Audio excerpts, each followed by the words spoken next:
يقول من حروف الشعر شكتب قافية. الله على هذا الفرح شل العقول.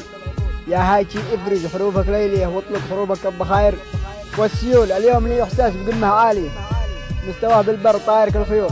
يا كاتب التاريخ ضيف الثانية منتخبنا اليوم أذهل العالم ذهول.